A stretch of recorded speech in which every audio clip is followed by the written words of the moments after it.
durante este proceso, ya que mostraste también tu compromiso en este proceso de evaluación psicológica, en la cual el objetivo de guía es darte la devolución de todos los resultados que hemos obtenido durante todas estas evaluaciones, las cuales han durado 6 sesiones.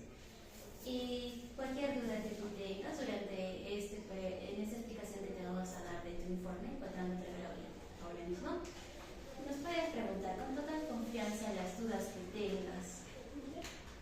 Primeramente, vamos a iniciar con el motivo que tú viniste. Inicialmente tú viniste indicándonos que nos querías apoyar, ¿no? Ya que el docente les comentó sobre esta evaluación que estábamos realizando y todo eso. Y también te animaste porque también tu hermana estudia la carrera de psicología y también te gustaría aprender qué es lo que vas a realizar en semestres más adelante. Y ahora vamos a tocar antecedentes, los puntos importantes que hemos identificado en cada antecedente, comenzando en el familiar, en el cual nos comentaste que la relación con tu familia no es un poco distante emocionalmente, ¿no? En el que a veces han sucedido algunos conflictos, algunos problemas, y que también nos comentaste que la relación con tu hermana es un poco tensa, ya que hubieron ocasiones en las cuales ella no te hizo sentir comprendida o validada lo que te estaba pasando, lo que le comentaste a ella. Y también lo último que pasó, ¿no? Con tu papá, la situación que también influyó bastante en lo que es lo académico, ¿no? Los pensamientos, preocupación. Es comprensible todo esto, lo que te ha sucedido, porque son situaciones muy fuertes que a veces influyen bastante en cada cosa que hacemos. Ahora pasamos al punto de lo personal. Nos dijiste que no presentas ningún antecedente de alguna enfermedad o algo así, y también nos indicaste que tú sueles ser sensible, pero que en ocasiones mayormente sueles ocultar lo que tú sientes, lo guardas, porque sientes miedo a que los demás te vean o te muestres vulnerable o que te juzguen, ¿no? Ahora vamos a pasar en lo académico. Nos comentaste que a pesar de todas estas dificultades que ya las hemos mencionado, has logrado tener un buen desempeño académico. Siempre todo esto muestra que a pesar de las dificultades que tú tienes, te esfuerzas por lograr, ¿no?, lo que tú quieres, lo que son los estudios. Pero sin embargo, cuando llegan las épocas de examen o cuando los docentes te avisan que van a haber exposiciones, sueles tener mucha ansiedad, te preocupas anticipadamente en lo que va a pasar, y todo esto influye también en tu descanso, como nos mencionaste.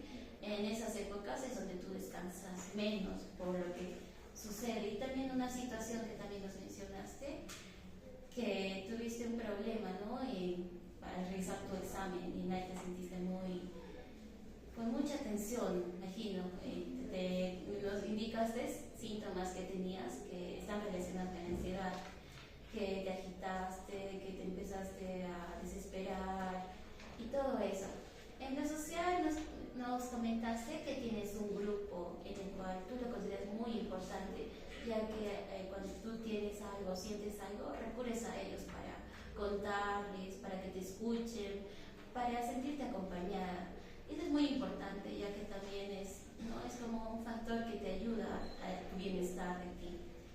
Y para eso ahora te va a explicar mi compañera los instrumentos que hemos utilizado durante todo este tiempo.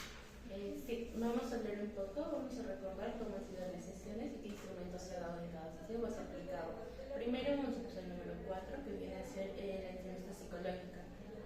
Esta entrevista es sobre todo para recopilar información, poder hablar, poder sacar algunas dudas que nosotros tenemos y poder entender tu contexto o en qué contexto tú te estás desarrollando, ¿sí? Luego tenemos la observación conductual. La observación conductual, de hecho, se basa más en nosotros poder observar qué conductas son las que llaman la atención, qué conductas no son dentro del parámetro adecuado, resaltan más dentro de toda la persona, ¿sí? Luego tenemos el test, vamos a tener 3 tipos en los cuales se van a dividir los test que nosotros hemos aplicado. Vienen a ser los test de procesos cognitivos, los test afectivos y los test de personalidad. Dentro de estos grupos tenemos por cada grupo 2 test aplicados. En el test de procesos cognitivos tenemos lo que es el test de colores y palabras. ¿No recuerdas las palabras que te mencionamos en una hoja y se te está un poco difícil de identificar? Justamente esas es el test de color y palabras. Luego tenemos el test de matrices progresivas de Reiber, el cual es el de las hojas que venías a completar qué serie continuaba o qué imagen continuaba la serie, ¿no es cierto? Esa viene a ser. Luego pasamos a los afectivos, que son el cuestionario de esquemas de Jung y la escala de valoración de ansiedad de Hamilton. Estos son los test menos pesados, de hecho, que solamente era llenar números o completar y no implicaba tanto esfuerzo como los otros, que sí fue un poco cansado. Luego tenemos por último el último grupo, que son los test de personalidad. Como tal lo dice, nos permite identificar algunos patrones, conductas, sobre todo centrado en lo que viene de tu personalidad, cómo eres tú siendo Ana con su personalidad, ¿sí? Y de ahí está pues el inventario clínico Montexel de Milo 4, el cual fue el que lo elaboramos en laptop este día y era el más pesado, de hecho más cansado, y el cuestionario factorial de personalidad conocido como el 16PF, ¿sí? Algo muy importante que quiero que leamos es el punto 5, que nos viene a hablar del contexto de la evaluación.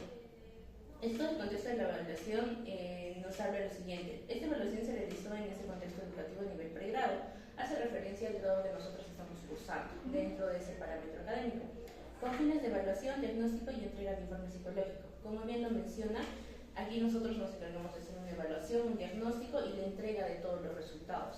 Y no es como tal una psicoterapia, ¿sí? Ahora, por lo que no es aplicado en un contexto clínico, el objetivo de la exploración de tus habilidades y procesos cognitivos es proporcionarte información valiosa que impulsa tu desarrollo académico y personal en el entorno universitario.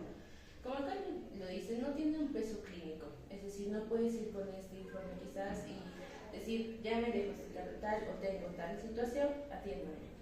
Sino puede ser un referente o una alerta como tú consideres para dar el primer paso para recibir ayuda, ¿sí? No tiene un peso de ese rango, pero sí te puede servir de ayuda, como para decir, tengo esta duda, necesito saber si es verdad y corroborar con especialistas más aplicados en nuestra carrera de lo que viene así, ¿sí? Ahora vamos a pasar un poco a lo que son los resultados. En la siguiente página, por favor. Aquí. Vamos a hablar sobre todos los puntajes obtenidos y qué significa, ¿sí? Vamos a empezar con Ana. Como bien sabes, los test de colores y palabras se dividían en tres. Empezando desde el más mínimo de palabras, después un poco más o menos lo que es colores y un poco más complicado de palabras y colores.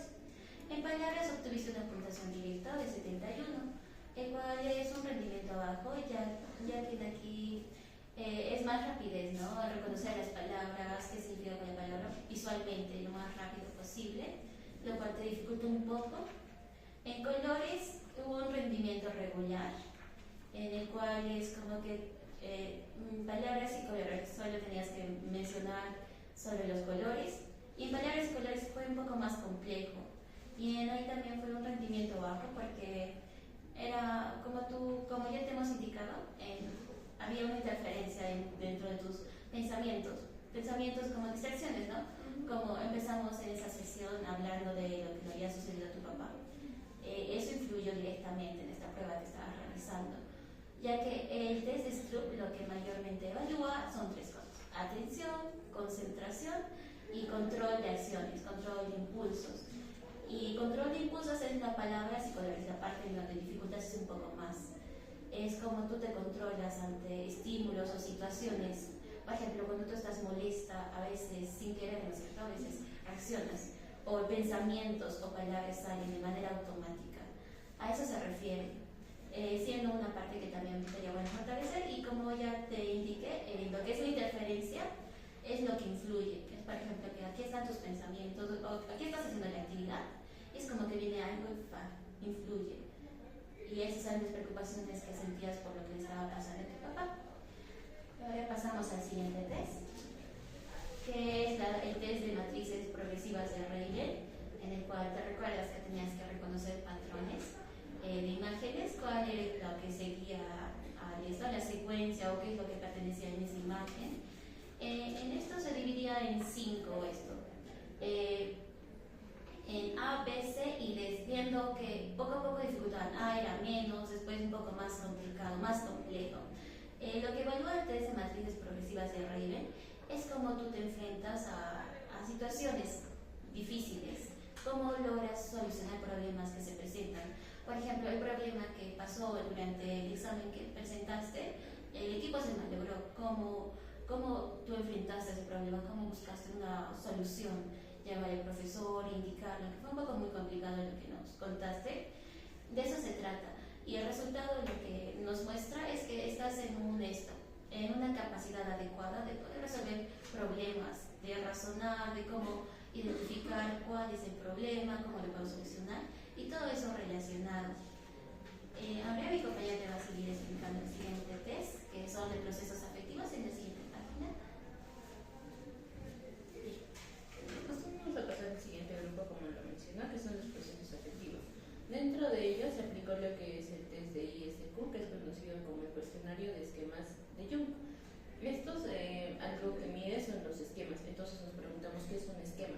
Los esquemas son las formas que hemos nosotros aprendido, situaciones o de pensar y cómo actuar ante conflictos o contextos que impliquen que nosotros actuemos de manera rápida, ¿sí? Entonces, dentro de estos esquemas, ¿qué es lo resaltante? Se toma como un puntaje importante o de tener consideración cuando eleva lo que es el 20.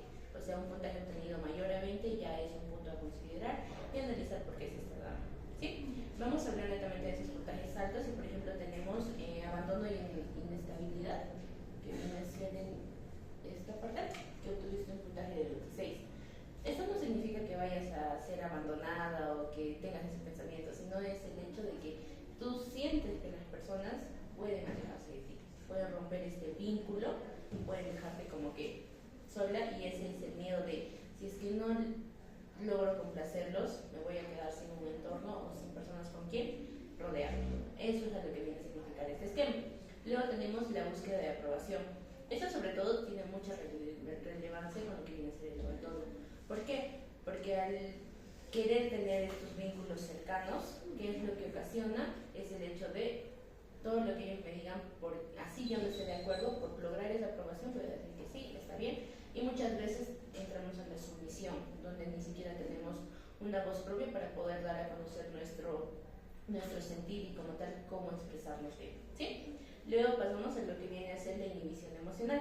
Esto indica mayormente, obtuviste un puntaje de 23, inhibición emocional, exacto, lo que nos va a indicar generalmente que prefieres guardarte lo que sientes, ese hecho o esa barrera de todo lo que yo voy a expresar va a ser simplemente sí, estoy bien, no pasa nada, a decir el hecho de, oye, necesito ayuda, quiero hablar, me siento mal, me siento triste, porque muchas veces nos hemos acostumbrado a ¿cómo te sientes? Bien. Pero bien para ti puede ser muy diferente a bien para mí. Para mí bien puede ser dormir bien, entonces me siento descansada, estoy bien. Pero tal vez para ti bien es tomé un buen desayuno, me siento bien, ¿sí? Eso es la forma en la que es la inhibición emocional como tal. Luego el hipercriticismo. El hipercriticismo como tal es el hecho de que tú misma sueles como sabotearte. ¿Qué es sabotearse? Es decir, hacerte críticas que muchas veces no te ayudan a tomar decisiones o no te ayudan a poder enfrentar situaciones. ¿Por qué? Porque hay una crítica de no eres buena, lo estás haciendo mal hacia ti misma. No necesariamente que tu contexto lo diga, sino que tú sueles hacerlo hacia ti o suele pasar esa situación, ¿sí? Luego vamos a la negatividad y pesimismo. Esto de negatividad y pesimismo nos habla bastante de lo que tú te enfocas en, primero, lo catastrófico. O sea, de una situación o contexto, primero vas a buscar lo malo. ¿Qué es lo malo que va a pasar? Y no te dejas enfocar en que, ¿y si pasa algo bueno?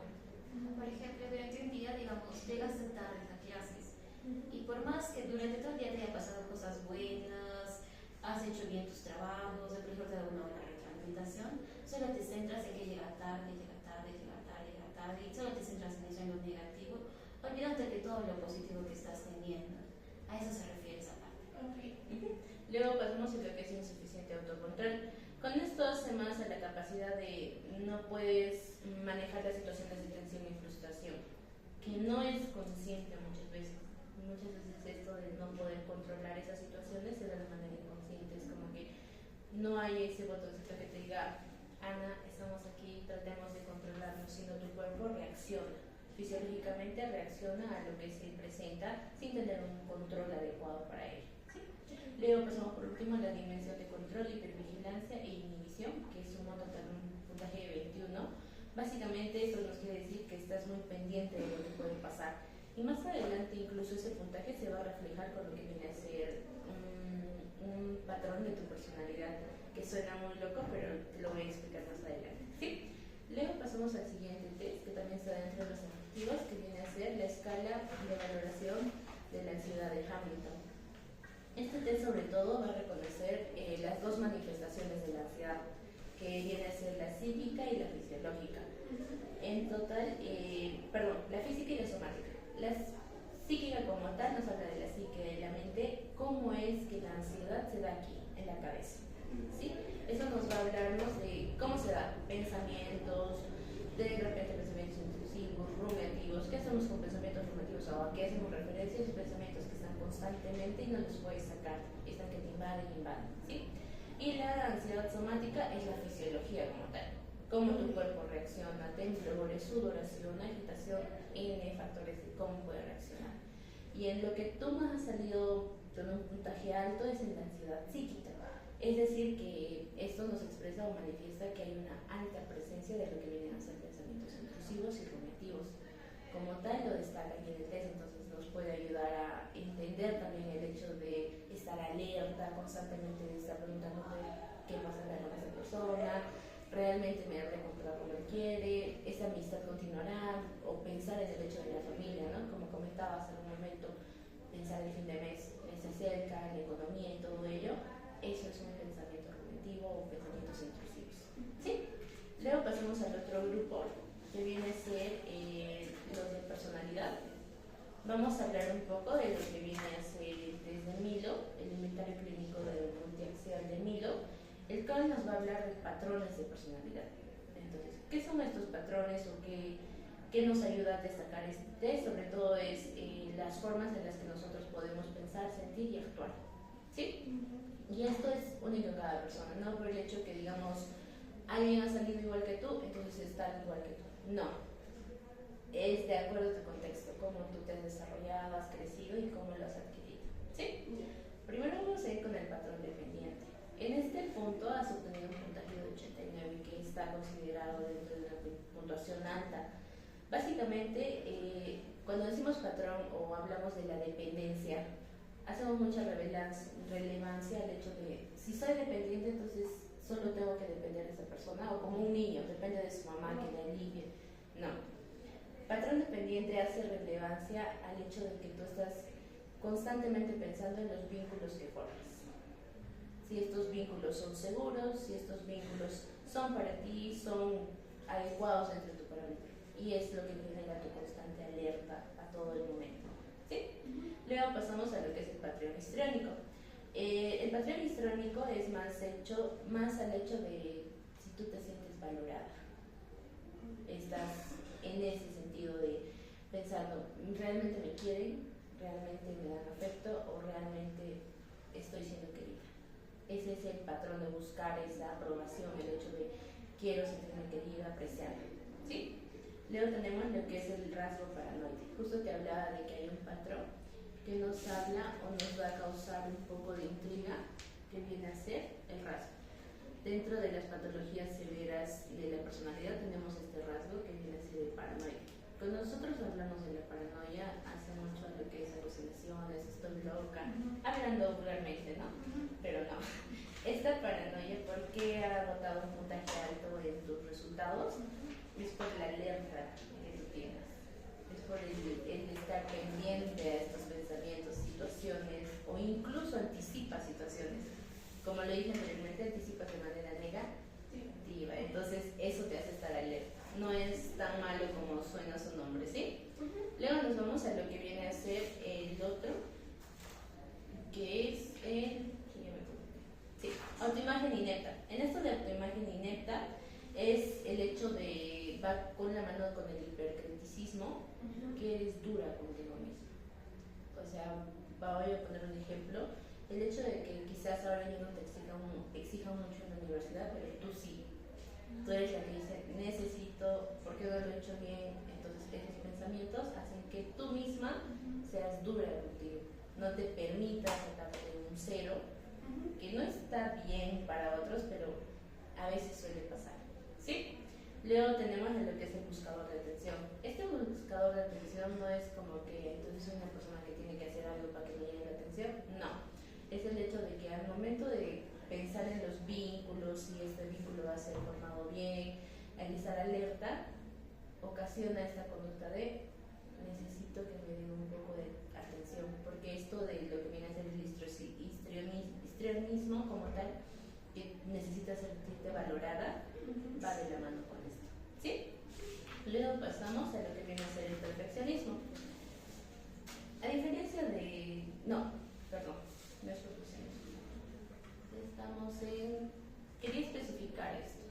El consumo de alcohol dentro de este test nos bota una alteración alta y en riesgo en sí, pero es un factor del test como tal, porque tú al votar has consumido alcohol y me imagino que alguna vez si lo has hecho, el test lo toma como que, sí, hay que tener cuidado. Pero nosotros consultándolo contigo y las entrevistas hemos verificado que no es así, no hay un problema de consumo de alcohol. Sí, eso nada más en frente a ello y nos pasamos al siguiente test, que viene a ser también otro, que es el cuestionario factorial de la personalidad 16B. ¿Sí? Este, a diferencia del otro, nos va a hablarnos de decatipos. ¿Qué son los decatipos? Son puntajes que nos ayudan a ver qué tanto los rasgos de personalidad están siendo marcados. Entonces vamos a tener en cuenta los decatipos altos y los decatipos bajos. ¿Sí? Por ejemplo, lo que viene a ser el decatipo bajo, tenemos lo que viene a ser la estabilidad. En esto de la estabilidad nos sale muy bajo. ¿Por qué? Porque no puede ser constante el hecho de tus emociones, el hecho de tus sentimientos o todo lo que tú estás enfocándote, suelen ser cambiantes. Es como que llega a pasar algo y esta estabilidad que debería de continuar así suele caer para abajo o suele subir para arriba, generando un descontrol en lo que viene a ser tu persona. ¿Sí? Por eso es que está bajo. ¿Por qué? Porque no hay un control adecuado del ¿Es como estabilidad emocional? Algo similar. Luego tenemos la vigilancia. La vigilancia nos sale un decatipo de 8, que es alto, considerado alto. ¿Por qué esto de la vigilancia? Hace el hecho o hace el concepto a esta alerta constante. Al igual que el otro test que viene a ser de personalidad con los patrones de personalidad, aquí con este decatipo nos sale que sí. O sea, validamos la información de que sí estás en constante alerta en cuanto a ello. ¿Sí? Luego nos vamos a lo que viene a ser la abstracción. La abstracción es el hecho de poder mantener la cautela de separar, como que esto se queda aquí y esto para allá. O sea, saber tener mis puntos intermedios como tal, no se dan así. Es como que está en alto, hay una alteración en todo ello. ¿Sí? Luego nos vamos a lo que es privacidad. En esto de privacidad lo tienes un puntaje de 8 también, lo que nos hace referencia, un momentito, por favor, ya se toca.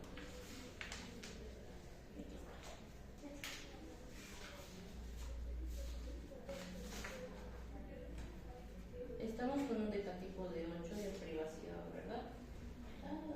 ¿Lo tienes, Ana, por favor? Un decatipo de 8, privacidad.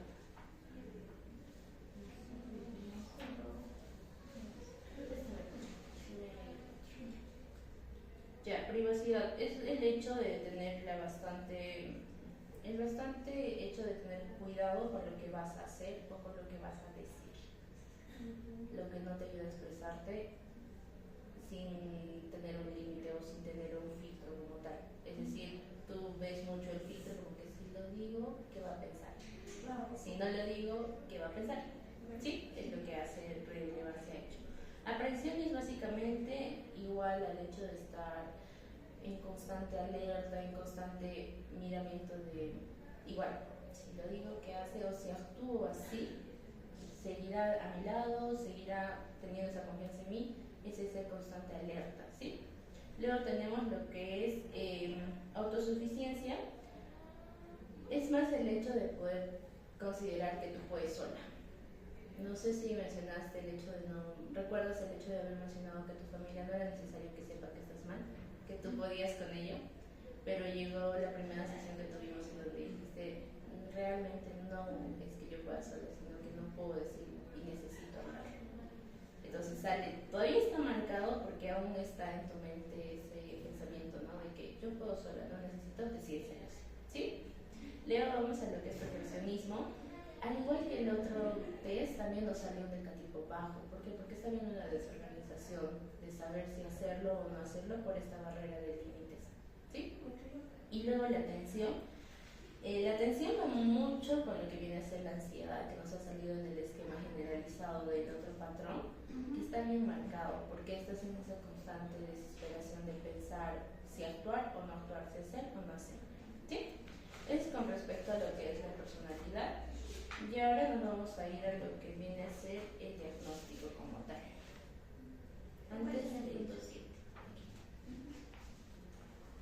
Antes de poder hablar del diagnóstico, quería preguntarte, o bueno, explicarte un poco de qué es un diagnóstico como tal. Queremos ver que el diagnóstico sea una ayuda para ti para poder ver o entender por qué ciertas actitudes, conductas, por qué ciertas formas de expresarte y ser, ¿sí? Pero no lo queremos ver como una etiqueta. Y voy a poner el ejemplo de un mueble o de cuando vas a la tienda y te vas al sector de aguas y ves ahí, ¿no? Que está el agua loa, el agua cielo, es su etiqueta, son marcas, pero no hay que ver un diagnóstico como una etiqueta. No quiero que tú digas, tengo este trastorno, tengo este rasgo, tengo esto, y entonces actúo así. No hay que llegar a justificar esos patrones o esas conductas, ¿sí? Más hay que ver el diagnóstico como el hecho de poder entendernos. Es decir, es por eso que actuaba así, ahora entiendo por qué, pero puedo, quizás, ya teniendo mi afección o teniendo lo que me incomoda, lo que me afecta, puedo actuar de otra forma, ¿sí? Ahora, en cuanto al diagnóstico, quiero hablar o saber tu percepción de qué es un trastorno.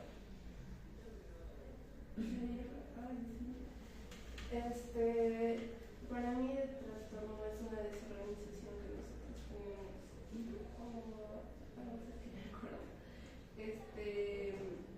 Un trastorno puede ser para mí algo de que desbalance o algo como un desbalance que no solo impacta de manera emocional, como pensamos, sino también fisiológicamente. Para mí eso es. Claro, tienes un buen concepto de trastorno. De hecho, algo también particular es que aquí irnos un poco a lo que significa, porque trastorno viene de la palabra en inglés de disorders. Entonces, disorder viene a ser desorganización, y como tú lo dijiste, es una desorganización de nuestro pensamiento. Pero algo que hay que tener en cuenta es que no hay que ver el trastorno como algo malo, como decir, trastorno, no. Vulgarmente hablando, creo que nosotros ya somos futuras colegas. Vulgarmente hablando, cuando nosotros decimos a las personas un trastorno, está loco, le falla la cabeza. Pues no, un trastorno no está con esa intensidad o esa necesidad de decirlo así, sino como tú lo dijiste, es una alteración del pensamiento, es una alteración que al afectar el pensamiento no permite que nuestros procesos se desarrollen como deberían de desarrollarse.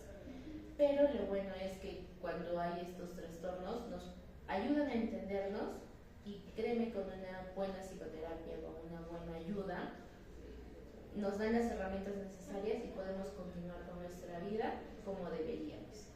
Como se suele hoy en día decir, no llegar al objetivo final, que es tener una vida feliz. Pero cada uno tiene su forma de pensar de qué es mi vida feliz. Para Ana es muy diferente su vida feliz, para ti también, para mí es muy diferente, ¿sí? Hay que tener ello en cuenta. Ahora sí vamos a ver un poco. Vamos a hablar sobre todo dentro del rango de tu trastorno o de tu diagnóstico. Lo hemos considerado como el trastorno de ansiedad generalizada, ¿sí? Sí nos marca bastante ansiedad, creo que ya lo habíamos venido hablando también del hecho de cómo está manifestándose, pero ahora lo vamos a hablar en base a los criterios del CIE-10. ¿Por qué el CIE-10? Porque este es un formato que nos permite que la psicología sea científica, explicar por qué, ¿sí? Y si gustas también le agregamos los formatos del DSM-5, que también si gustas lo puedes leerlo, pero nos vamos a ir por ahora por el tiempo un poco con el CIE-10, que es más general, como es más mundial, vamos a ir por ello, ¿sí? Dentro de lo que viene a ser el primer criterio nos habla de la presencia de periodos de por lo menos 6 meses con tensión, preocupación y sentimientos de aparición acerca de acontecimientos y problemas cotidianos. Pues este pensamiento nosotros o este criterio lo hemos considerado porque nosotros indagamos contigo y tuvimos el hecho, ¿no?, de que hace un año pasó el hecho de no ingresar a la universidad.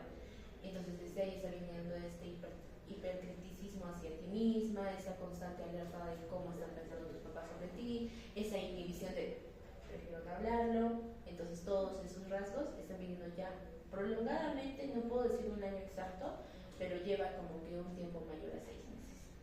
¿Sí? Por eso es que cumple el criterio. Luego el criterio B nos habla de la presencia de al menos 4 de los síntomas enlistados, de los cuales al menos uno debe presentarse al grupo de síntomas de hiperactividad vegetativa. En la evaluada se evidencia lo siguiente. En ti hemos evidenciado de los 6 test de los 6 síntomas, 5.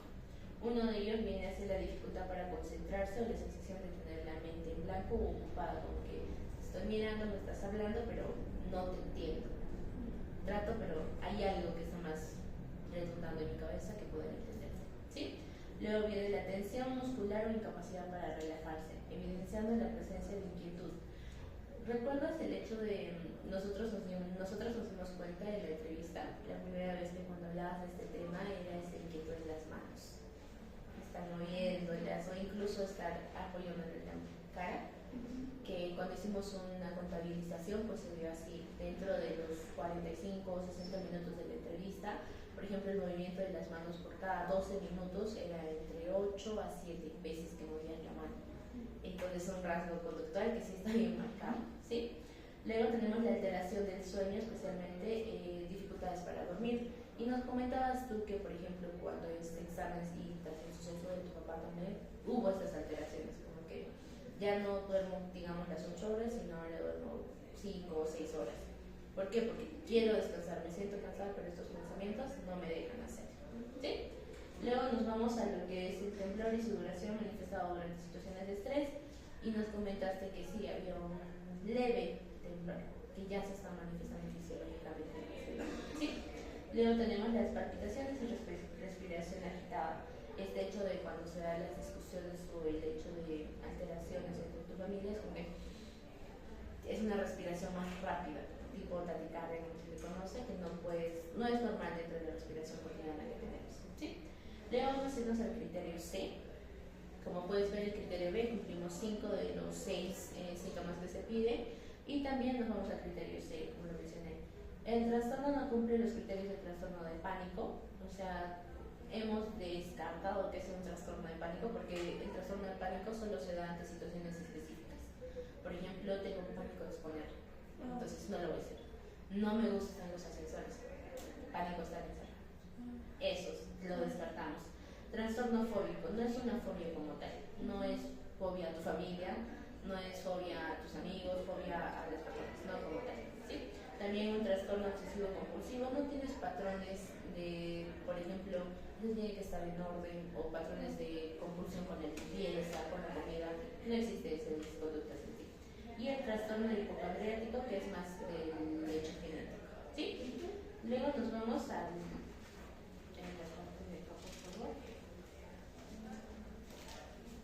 criterio D, que este más nos va a hablar sobre la exclusión de un trastorno de ansiedad que no se dé por consumo de sustancias psicoactivas, y el cual en tu caso se ha descartado desde un principio por la entrevista que tuvimos. ¿Sí? Entonces, yéndonos todo a ello, es que nosotros te damos ese diagnóstico, que la situación o el porqué de tus conductas, el porqué de tu accionar, de todo lo que acontece en ti, se puede explicar mediante ese trastorno. Espero que te pueda ayudarte con ello y puedas entender un poco y relacionar qué situaciones están con ello. ¿Sí? Ahora nos vamos a ir un poco a lo que viene a ser parte 7.1. Durante las evaluaciones de estas sesiones que hemos tenido, hemos identificado 3 conductas problemas que han estado influyendo en ese diagnóstico que te acabamos de explicar, la cual te voy a explicar a detalle, Milagros. Vamos a hablar un poco de las conductas problemas.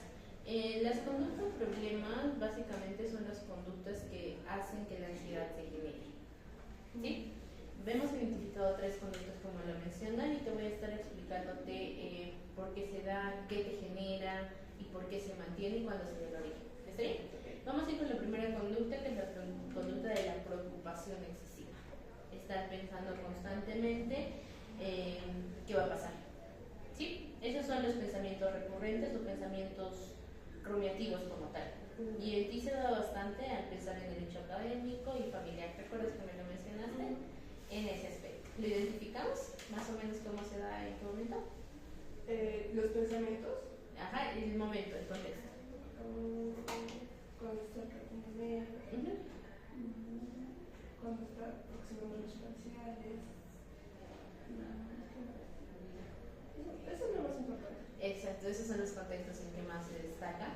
Entonces, ¿cómo reacciona o qué es lo que hay dentro de ti cuando se da esta situación? Esta conducta hace que tú tengas angustia, nerviosismo, también que presentes esta fisiología de temblores en la mano, así como que se acompaña con esos pensamientos anticipatorios. Te está pensando, ya hago el examen, qué hago la siguiente semana, cómo lo voy a dar y todo. ¿Sí? Luego nos vamos a lo que es externos. Y los pensamientos como por ejemplo, ¿cómo me va a ir en el examen? Ya se acerca fin de mes, mi papá tiene que pagar mi pensión, ¿cómo va a estar? No hay dinero y todos esos pensamientos. Luego hablamos de qué es lo que pasa en el contexto para que esa conducta se desencadene. Vienen a ser lo que es los docentes mencionan los exámenes y también el hecho de ver la economía o la situación económica de la familia. ¿Sí? Luego tenemos consecuencias. Bueno, dentro de las consecuencias, ¿qué es lo que tú generas inmediatamente? O sea, al momento, cuando se da esta conducta, es que tú tienes el control. Estos pensamientos en tu cabeza están, ya, en el siguiente examen tengo que dar tal, lo tengo que dar así. Entonces, al momento lo que tú recibes es como que tranquilidad, porque sientes tener el control de la situación. Pero a largo plazo esto se convierte en un hecho de estar constantemente alerta. Estar constantemente sin poder incluso concentrarte cuando deberías concentrarte. ¿Sí? Eso es lo que genera la conducta dentro del inmediato y a largo plazo. ¿Sí lo voy a explicar bien así? Está bien. Ahora nos vamos a lo que son las variables. Básicamente para ello vamos a hablar de un poco de qué contexto lo aborda, que viene a ser la alta exigencia académica de tu papá, que en un momento se daba hace un año cuando te pedían ingresar a la universidad. Luego también se va el hecho de no haber ingresado a la universidad, que sigue generando esa alerta. Es una etapa que quizás no la has superado como tal, sino has hecho como que lo asumo, pero no lo enfrento. Está ahí pendiente. ¿Sí? Y ya nos vamos a las evidencias. Como lo menciona acá, aquí te dan los puntajes altos de qué es lo que nos deriva esta conducta. Se refleja en nuestro test, entonces es la forma en cómo nosotros podemos percibir que sí esta conducta llega a afectar. ¿Sí? Luego nos vamos a lo que viene a ser la hipótesis funcional. En esto nos va a hablar un poco del origen, cómo se da, cómo se ha originado, o sea, cuándo ha sido la primera vez que tú has sentido esta conducta, que es la preocupación excesiva, es sobre todo a partir de la experiencia de no haber logrado ingresar. Es decir, ¿cómo se lo digo a mi familia? ¿Qué van a pensar de mí? Es lo que tú me expresabas, ¿no? ¿Qué van a pensar de mí? Es lo que venía a mi cabeza. Ahí es donde se origina. El mantenimiento, bueno, como ya lo mencioné, ¿qué hace que esa conducta se mantenga? Es el hecho de que cuando tú sientes este control al anticiparte y estás, sí, va a irme así, mejor no lo hago, tener este control hace que siga manteniendo. Es como a un niño que le gusta el caramelo, ya le hiciste probar el dulce, la sensación. Entonces esa sensación de dulce le hace sentir bien. Entonces va a repetir la conducta, no sé, de estirar la mano para que le des más dulce. Es igual en tu situación. Cada vez que sientas esta sensación de desesperación de qué va a pasar, ¿qué va a hacer tu cabeza? Pensar anticiparse y pensar anticiparse. ¿Sí? Ahora vámonos a la segunda conducta, que nos habla un poco acá, que es la inhibición emocional. Esta conducta también tiene mucho que ver con los test aplicados y sobre todo se da a la presencia de dificultades para expresar cómo te sientes tú realmente, o ya lo expliqué anteriormente, cómo me siento yo cuando digo estoy bien. ¿Sí? No es tan descriptiva, entonces solamente pones tu barrera bien y ya. Esa es la dificultad que presentas, por eso es una conducta. Ahora, ¿cómo se siente esto internamente? ¿Cómo tú te sientes internamente? Cuando se da esta conducta, lo que sientes es tristeza, incomodidad, ganas de llorar y suele soltarte bastante las manos, como el hecho de tú misma generar el hecho de mejor me calmo, estoy bien, tranquilizarte. ¿Sí? Y después también pensamientos como me van a juzgar, no quiero que me vean vulnerable, es mejor que no sepan. Todos esos pensamientos tienden a desencadenar esa conducta internamente de ti. ¿Sí? ¿Cuándo se da o esta conducta necesita desencadenar? Cuando hay un contexto externo. Por ejemplo, las conversaciones con tu familia. no específicamente con todos, porque sueles comunicarte con tu mamá aparte, con tu otra parte. En ese momento es donde esta inhibición o esta conducta sale a realce, como que no. ¿Sí? Luego vamos a irnos un poco a las consecuencias. Inmediatamente lo que tú vas a generar es evitar ser juzgado. Es decir, el hecho de me cohibo y no me van a juzgar, porque ya has tenido una experiencia donde has dicho cómo te sentías y te has sentido juzgado. Entonces esta conducta dice, mejor evitemos ese sentimiento y no digamos nada. Luego también inmediatamente disminuyes la incomodidad de poder enfrentar, de poder decir cómo te sientes. Pero a largo plazo, esto que se siente bien por el momento tiene su consecuencia. A largo plazo puede ocasionar lo que ya está pasando, que es el alterar lo que viene a ser el área familiar, esa conversación asertiva que debería de haber entre cómo me siento, cómo te sientes tú, cómo percibes cómo yo me siento, si recibo esa valoración de lo que yo me siento. Al no haber esa conversación asertiva, entonces hay dificultades en lo que viene a ser la relación familiar. ¿Sí?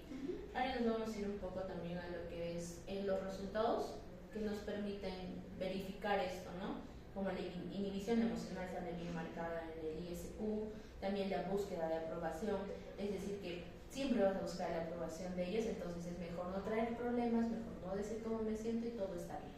¿Sí? Luego nos vamos un poco a lo que viene a ser, algo importante, también nos marca bastante el histrionismo, es autocrítica hacia ti mismo. ¿Sí? Dentro de tu personalidad es algo muy relevante aquí.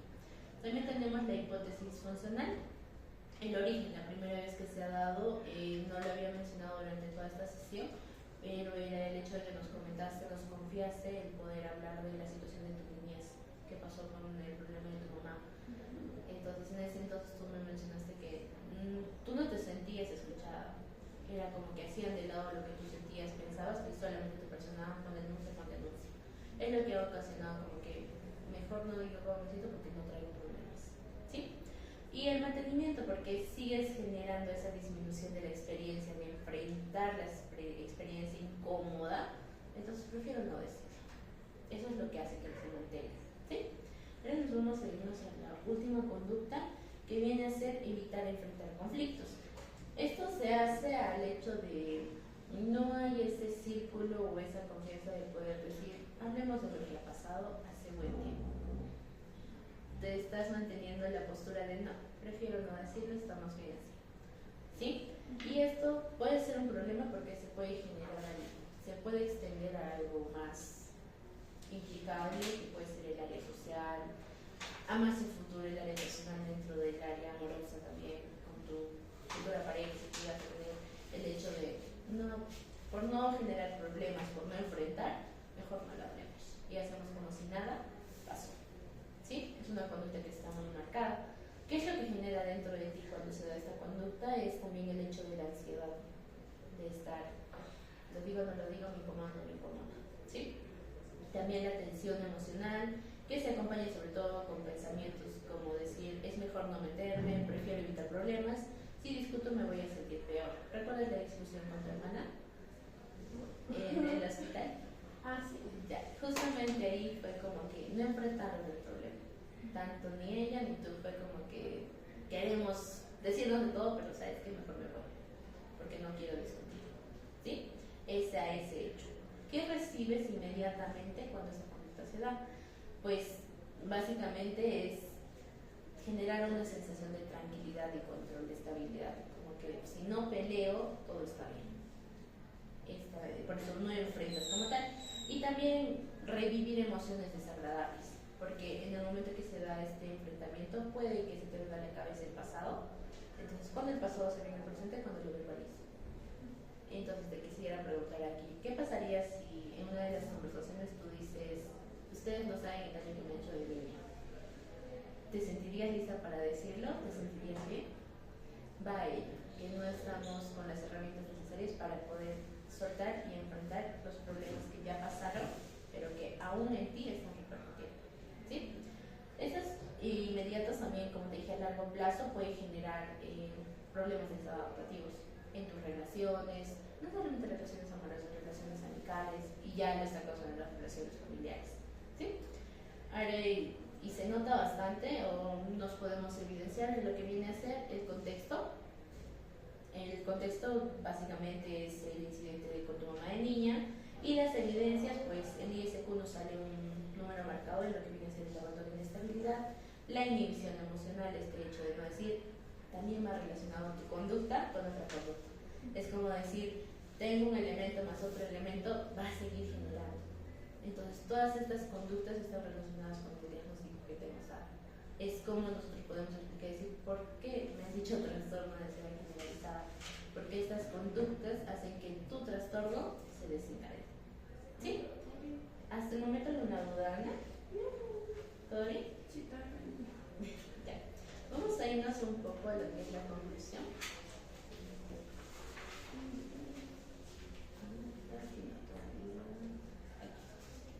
Punto 8.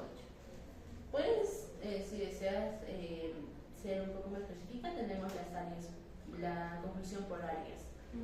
¿Qué es lo que nos ha sacado en conclusión? Lo que es el área cognitiva, el área afectiva y el área de personalidad. Pero para irnos con el tiempo un poco rápido, vamos a hablar sobre las conclusiones generales. La conclusión general nos bota un perfil psicológico que está caracterizado por niveles significativos de ansiedad. O sea, está muy marcado. El Stroop nos ha podido demostrar lo que son los procesos cognitivos, nos ha podido demostrar que hay una alteración de esta ansiedad, está repercutiendo en tus procesos cognitivos, no está permitiendo concentrarme en desarrollar voluntad. ¿Sí? Por ejemplo, cuando tú te intentas concentrar en una actividad, se vienen esos pensamientos, como que estás haciendo una actividad, interfiere, por ejemplo, que alguien interfiera y entre y te desconcentre, algo sigue en tus pensamientos, interfiere en lo que estás haciendo y no te permiten realizar esa actividad de manera adecuada. También viene a ser un nivel alto en lo que es la inhibición emocional, también lo ha botado en lo que son los procesos afectivos, ¿no? Nos ha demostrado el hecho de que cuánto en lo que es tu afectividad, tus emociones, sentimientos, cómo te sientes, está repercutiendo con tu ansiedad. Esa inhibición es parte de la ansiedad, ¿sí? Y por último, en lo que viene a ser expresar los sentimientos como tal, ¿sí? Esos son los patrones un poco que marcan bastante y los problemas identificados sobre todo, pero un problema viene a ser considerado un real problema cuando afecta las áreas. Y como lo menciono, dentro de las tres áreas que nosotros consideramos que es área familiar, personal y académica y social, son 4 áreas, la que ya más afectada se ve por estas conductas, estas formas de ser, reaccionar, viene a ser el área familiar. Que no es decir, entonces por mi culpa está haciendo todo esto, no, sino es por el hecho de que necesitas algunas herramientas para poder enfrentar esta situación. Porque muchas veces cuando vamos a psicoterapia es el hecho de, ¿me va a decir qué hacer? No, te vamos a dar herramientas, te vamos a brindar herramientas para enfrentar estos problemas, estas conductas. ¿Qué hago cuando se me presentan los pensamientos intrusivos? Aquí tienes tus herramientas. Entonces es ello, ¿no? Entonces ya no vas a accionar de la misma forma, entonces la ansiedad va reduciendo o bajando. ¿Sí? Ahora nos vamos a ir a un punto final que ya vienen a ser las recomendaciones. Sí. Tenemos 2 tipos de recomendaciones. Las recomendaciones generales van a ser las recomendaciones que tú puedes considerar tomarlas o también no. ¿Sí? Dentro de la primera recomendación es el hecho de buscar ayuda psicoterapéutica, iniciar ayuda psicoterapéutica, pero continuarla. Básicamente, si lees un poco aquí, te estamos recomendando sobre todo el enfoque cognitivo-conductual, porque el cognitivo-conductual nos ayuda a trabajar en la conducta con el pensamiento cognitivo como tal, ¿sí? Es por eso que tú necesitas ello, porque del tuyo es más ansiedad psíquica, se da más en la cabeza, lo que hace que tú reacciones, ¿ok? Y algo muy específico, muy fundamental ahí, es decir, continuar con la psicoterapia. Muchas veces decimos, ya me he librado. Aquí se sintió en un momento como, no sé si recuerdas, hace unas semanas se sintió como el hecho de, me siento bien hablando con ustedes, pero solo nosotros estábamos haciendo un proceso de evaluación, pero no estábamos sanando ni curando nada. Y muchas veces confundimos eso. Entonces, cuando tú vayas una ayuda, no sé, un centro comunitario, si hay la posibilidad de asistir a una persona o a un consultorio privado, podemos asistir y ver qué cantidad de sesiones nos va a dar. Si te dicen son 10 sesiones, asiste a las 10 sesiones. Todo el proceso terapéutico no es bonito, es incómodo. ¿Por qué? Porque vemos realmente Ana siendo Ana. Es como te ves a ti a un espejo y te describes tal cual eres, sin aparentar ser alguien muy diferente a lo que es Ana. Y eso para muchos suele ser incómodo, por eso se genera ello. ¿Sí? Luego otra de las recomendaciones es la práctica de hábitos saludables y ¿cómo se llama? Autocuidado integral. Exacto, el autocuidado integral. Sobre todo es poder establecer rutinas o horarios que sean establecidos. Por ejemplo, horarios de alimentación, horarios de en qué momento estudio, en qué momento tengo mis momentos de hobby, en qué momento son mis horas de alimentación y en qué momento son mis horas de sueño. Y al generar estos horarios se genera un hábito. Para generar un hábito hay que tener un tiempo prolongado de ser constante con estas rutinas. ¿Sí? Una vez ya generado se va a hacer más fácil poder establecer. Luego nos vamos a lo que es limitar el consumo de bebidas o sustancias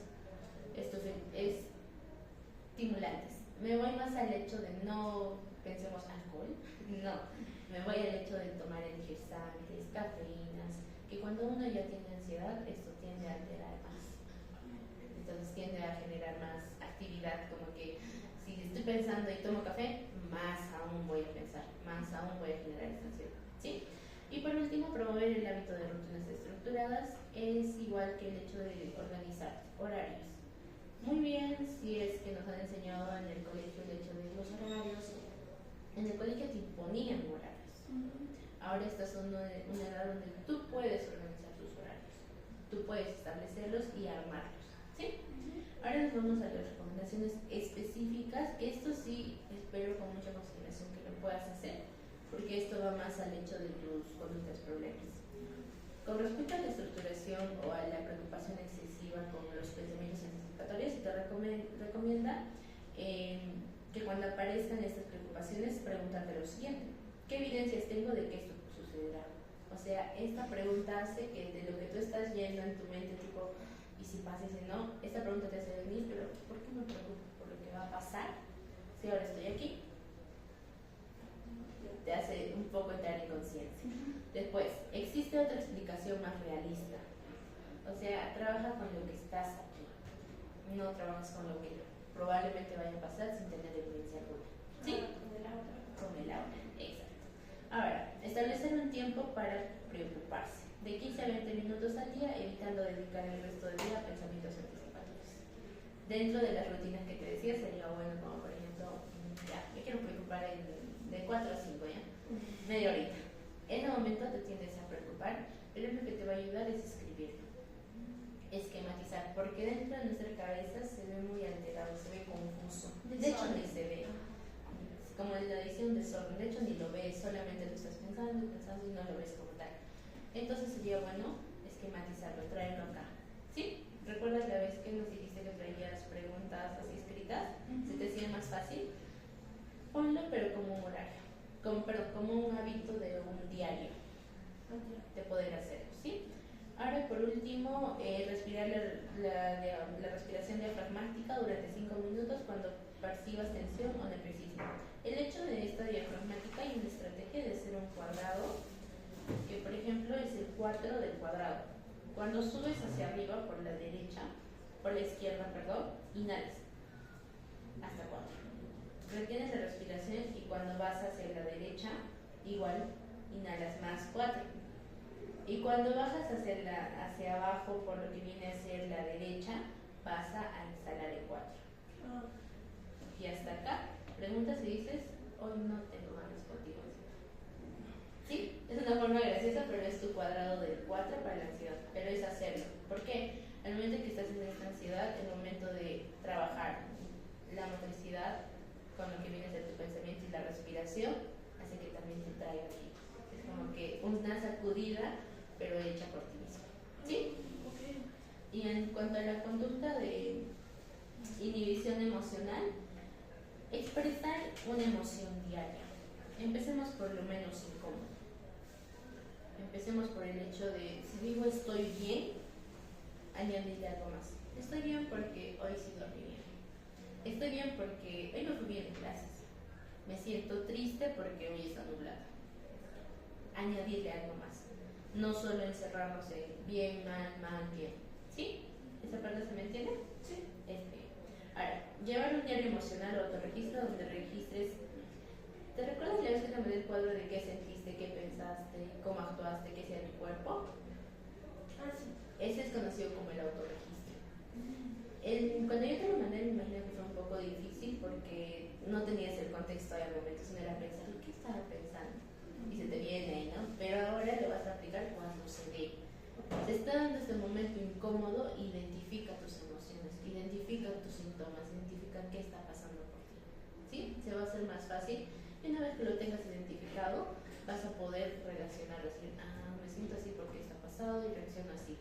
Entonces, cuando se dé la conducta, ya vas a tener conocimiento de qué vas a hacer, qué no hacer y qué pensar. Okay. ¿Sí? Sí, esto te va a permitir que tú puedas conocer más fácil tus emociones, que es muy importante, ¿no? Como tú mayormente sueles restringirte, es muy adecuado que lo puedas hacer. Y en cuanto a la última conducta, nos vamos a ir a lo que es la evitación de conflictos. Vamos a ir progresivamente. Sería avanzar de lo menos incómodo que tengo que enfrentar a lo más grande. Por ejemplo, el hecho de, papá siempre deja sucio el baño. Es un ejemplo. Es un conflicto en casa. Entonces, hay que enfrentarlo, hay que hablar. No es tan conflictivo hasta llegar acá al límite que es hablar del conflicto que pasó en la niñez. ¿Sí? Eso sería todo, Ana. No sé si tienes alguna duda o algo en cuestión para poder. ¿Quieres hacernos? No, está bien. No, sí. En el cuaderno de preocupaciones también puede ser como que bueno, yo lo vivo así como un cuaderno emocional. Como yo no sé aprender a gestionar un poco mis emociones, puedo decir, o a decirlo así, a saber qué emoción es la que está pasando. Entonces, no sé cómo podría hacerlo. O sea, puedo hablar en ese momento en el cuaderno y a mi criterio ver qué emoción es la que pasó. ¿Algo así? Sí. Sí, el hecho de ponerla así también te va a ayudar como, ya, hoy día me pasó esto, y yo identifiqué tristeza o furia, molestia. Buscas molestia y eso también va a parte de ti. Averiguas qué es la molestia y cómo se desencadena la molestia. Entonces te va a decir, la molestia se desencadena así, situaciones de enojo, situaciones de ira, situaciones de frustración. Entonces dices, este contexto sí fue frustración y así vas a empezar a identificar tus emociones, pero desde cómo te está pasando a ti. Porque yo te puedo decir, y siempre voy a decir, mi ira es diferente a la ira de Ana y diferente a tu ira. ¿Sí? Eso te va a ayudar a identificar, me parece. Y ¿cuál era? No entendí bien ahí. O sea, tengo que hacer pequeñas situaciones o acciones que me causan incomodidad, o se puede decir así. No. No, era enfrentar Pequeñas situaciones. Ok, y hablarlo poco a poco y un poco más así escalando. Exacto, es como un proceso. Empiezas desde lo más fácil, que no tiene mucha dificultad, hasta llegar a donde la situación que nos hiciste, que a veces piensas en quererlo comentar, pero eso ya más adelante. O sea, empiezas por lo más fácil, por lo que tú sí vas a poder, algo que no sea tan conflictivo, enfrentarlo, sí. Cosa que cuando llegues a él va a ser más adecuado. Está bien, Ana. Ya llegamos al final del proceso. De hecho, una vez más reitero el agradecimiento por tu disposición. Fue muy enriquecedor para ambas también trabajar contigo porque empezamos de un solo quiero ayudarlas a poder entender que sí había conductas y poder explicarte, ¿no? Espero que esa explicación te pueda ayudar a entenderte, pueda ayudarte a poder llevar un proceso terapéutico como tal. Si necesitas recomendaciones, todo podemos mencionarlas, y gracias por esta factibilidad que nos has dado y espero en un futuro vernos como futuras colegas. Y buenos éxitos para ello. Eso sería por mi parte, y Ana creo que también quiere agradecer. Sí, también. Agradecerle también por todo, ¿no? Porque en sí todo esto resulta un compromiso. Venir aquí toma un poco de tiempo, tu participación, porque eso hace que estos salgan los resultados así, ¿no? Que puedas identificar todo lo que está sucediendo. Y también lo mismo que mi sí, se desearte lo mejor y que sigas así esforzándote, porque todo esto es como que estás dando un gran paso, ¿no? Aunque a veces es un poquito complicado tocar temas que son así, que nos duelen, nos dejaron heridas, pero es un paso más y eso es algo muy bueno. Bueno, eso sería todo, y también desearte lo mejor y que pases bien.